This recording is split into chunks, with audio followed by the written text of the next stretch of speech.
Welcome to the debate. So, our source material today, it makes this really unambiguous and, frankly, urgent case. In a world that is just defined by accelerating technological change, continuous learning is, well, it's not a luxury anymore. It's not even really a goal. It is the fundamental, non-negotiable requirement for professional survival. The material warns us very starkly about this learning cliff, which shows that the shelf life of our skills is just shrinking.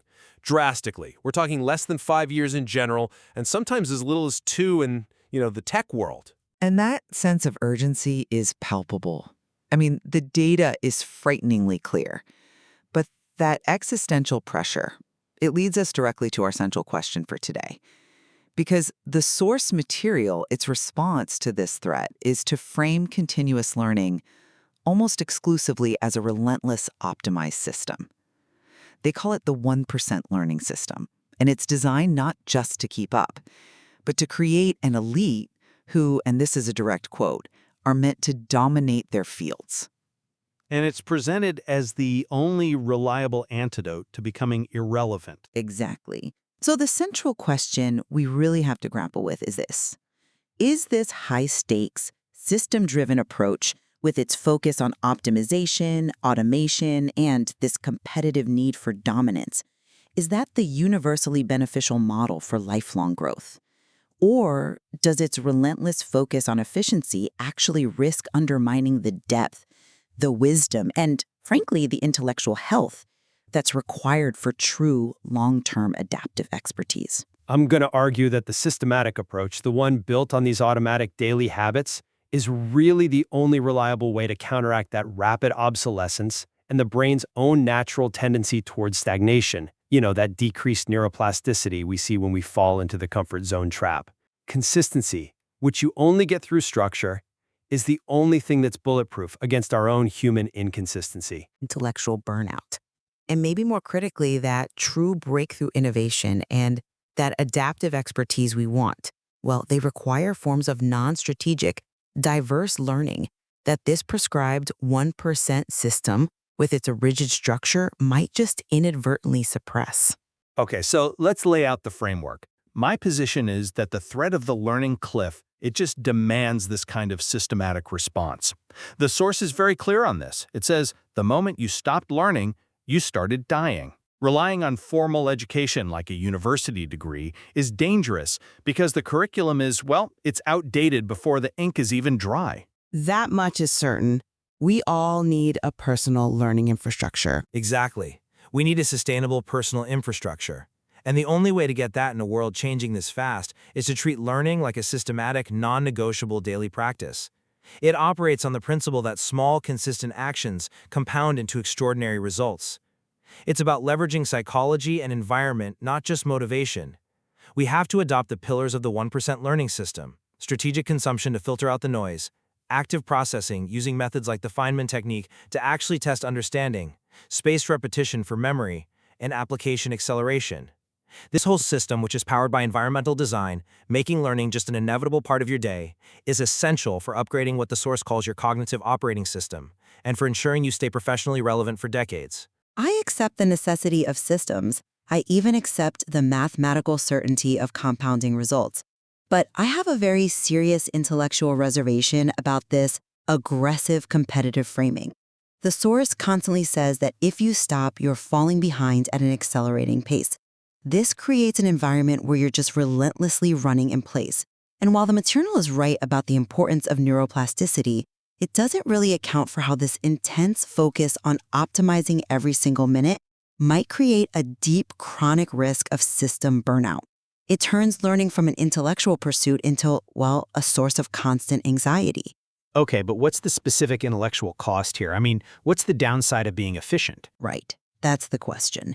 And I think the core issue is this intense focus on what the source calls strategic consumption and this hyper-filtering, this strict information diet. It risks undermining the very associative learning that's required for novel, creative breakthroughs. The source itself, it celebrates polymaths, right? It notes they get insight by connecting seemingly unrelated fields. But then almost in the next breath, it advocates for learning that is strictly allocated, with 70% focused rigidly on a primary field. The ultimate goal should be adaptive expertise and wisdom, and I'd argue that requires the intellectual courage to constantly challenge your own beliefs and a commitment to depth, which really conflicts with the system's emphasis on speed reading and listening to audiobooks on 2x speed. That brings us directly to this tension, the competitive imperative. I see why you think the focus on dominance is stressful, but let me offer a different perspective. The material's just emphasizing that if you aren't growing, you are objectively falling behind. The language of competition isn't a motivational tactic. It's just an unvarnished statement of reality in a dynamic labor market. And the solution it provides isn't some call for heroic, intense effort. It's a call for quiet consistency. But consistency achieved under the banner of dominance, that just feels different psychologically. But it's consistency leveraged by small commitments. The system explicitly uses the minimum viable learning principle, the MVLP.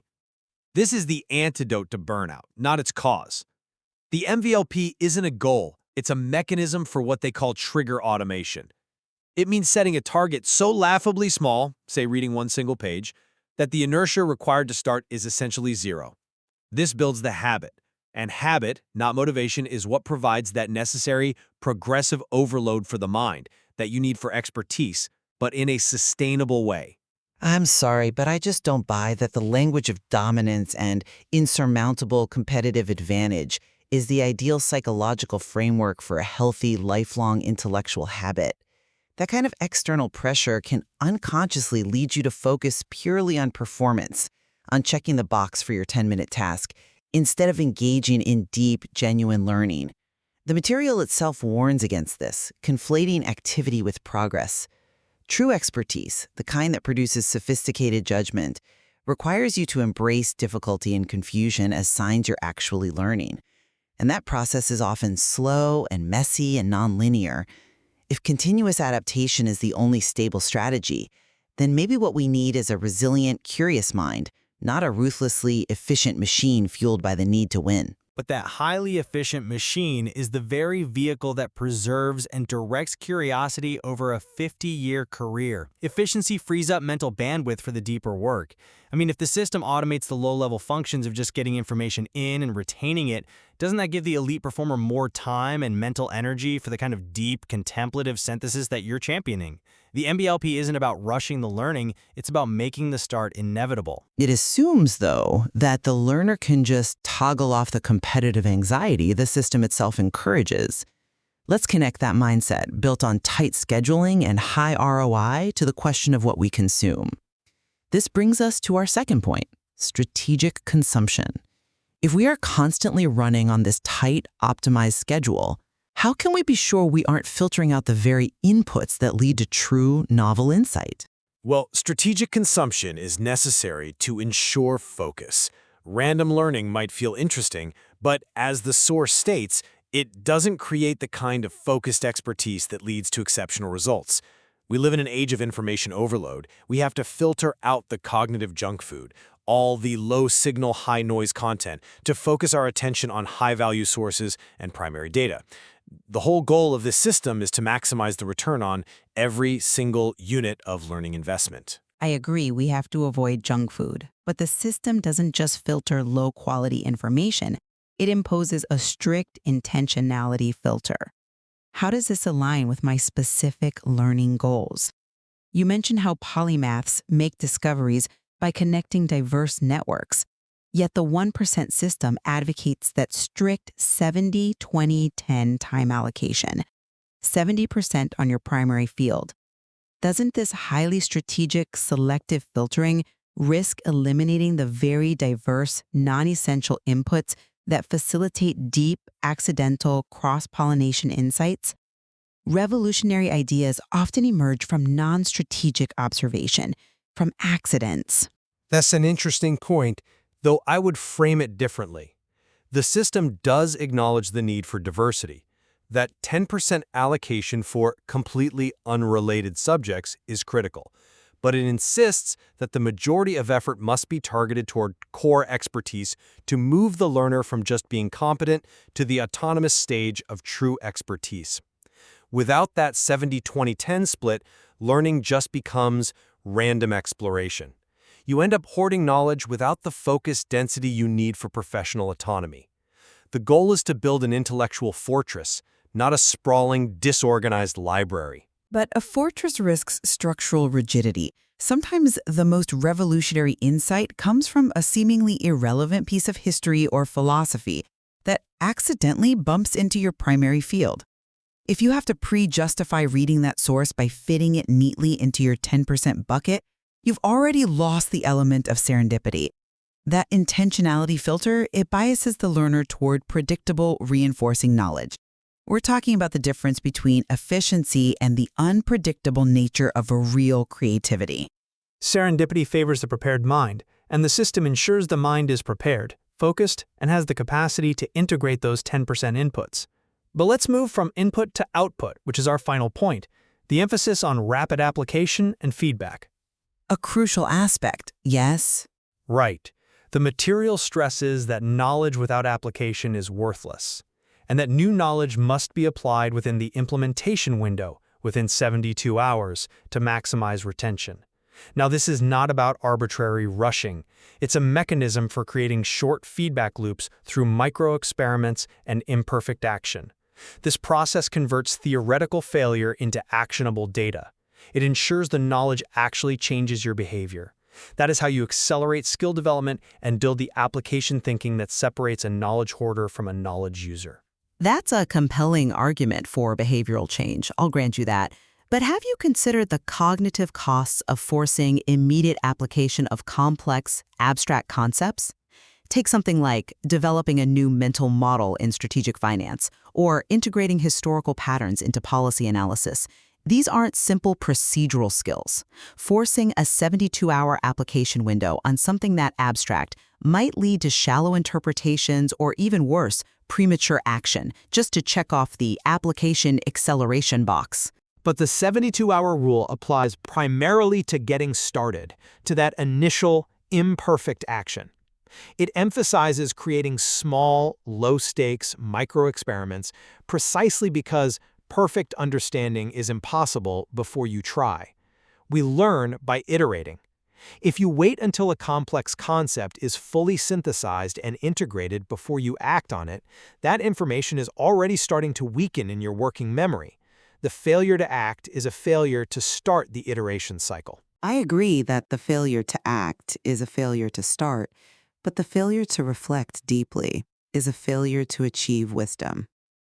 Developing sophisticated mental models, which is the true hallmark of elite performers, requires interleaving practice and sufficient time for ideas to synthesize. Some knowledge is best applied to our internal frameworks first, shifting our intellectual landscape before we try to apply it to external constraints. The focus on speed risks sacrificing the deep, contemplative learning that produces nuanced, context-specific judgment. You gain speed, but you potentially lose judgment. Or you gain immediate, concrete feedback that informs judgment. The application doesn't have to be a multi-million-dollar decision. It can be teaching the concept to someone else using the Feynman technique. That's application in a low-stakes environment.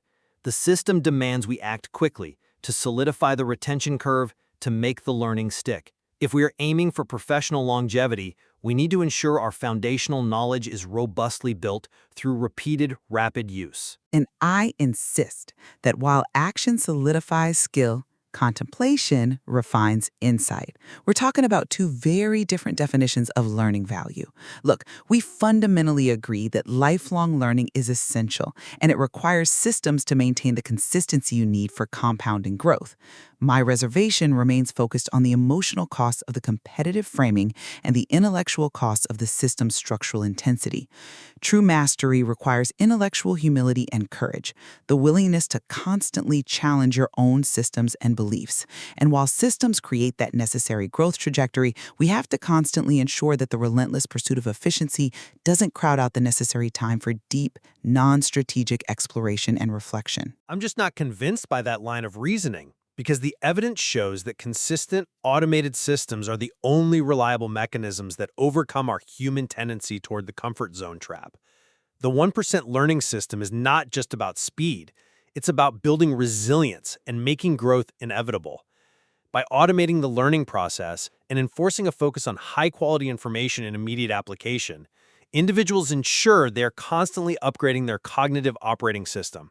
And that is the definition of maintaining a necessary competitive edge and sustaining intellectual growth for a lifetime. Ultimately, the material provides a detailed, rigorous blueprint for anyone who's committed to being a forever student in an environment of accelerating obsolescence. And it leaves the listener with the profound intellectual choice of deciding if the cost of that blueprint, the hyper-competitive mindset, and the rigorous structure is the right approach for their own individual journey toward intellectual expertise and wisdom.